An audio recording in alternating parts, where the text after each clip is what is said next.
Why is it difficult to manage type 1 diabetes while exercising? Type 1 diabetes is difficult enough already, and matching carbs to insulin and accounting for stress, etc., can be a bit too much. It's a fear of hypoglycemia that is the greatest barrier to exercise in people with type 1 diabetes. In a normal person who does not have diabetes, there are counter-regulatory hormones that help to respond to hypoglycemia and prevent severe hypoglycemia.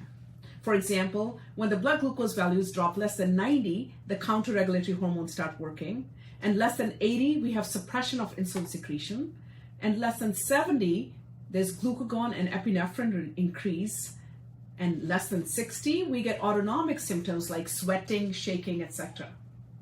Less than 50, there are neuroglycopenic symptoms like confusion, difficulty concentrating, etc. Now, why does exercise-induced hypoglycemia and diabetes happens?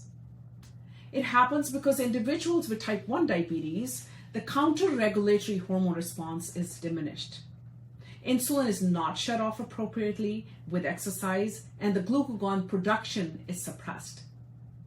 The net effect is there's less glucose production and there's more glucose utilization. So it's very important to recognize that either there's a pre-workout carb intake or there's lowering or the shutting off of insulin during exercise, which is possible only if you are on insulin pump. If you are not on an insulin pump and you're taking a long and a short-acting insulin in the form of multiple daily injections, it can be challenging. Let's try to understand how the carbohydrate intake helps. Carbohydrate intake decreases the body's need to break down glycogen to produce or create glucose. So if you are very low, take simple carbohydrates. To prevent low blood sugars, you can try more complex carbohydrates. Now take extra carbohydrates if the blood glucose value is less than 150 before exercise. Take 15 to 30 grams of carbohydrates before you start, or you may need more, and 15 to 30 every 30 to 45 minutes while exercising. The alternative is to decrease insulin. The idea is to minimize the insulin on board and monitor the trends prior to exercise.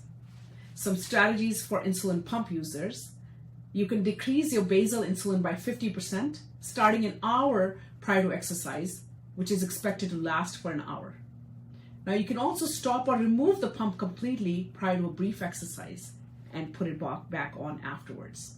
If you're on subcutaneous insulin injections, then lower the mealtime bolus by 50%. The trend prior to exercise is extremely important, and dropping blood sugar can feel just as bad as low blood sugar itself.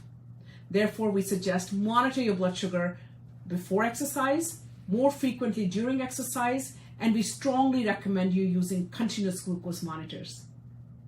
I hope you found this helpful. This is not for individual patients or person, but this is a general recommendation or suggestion and ideas. You've got to talk to your doctor about your personal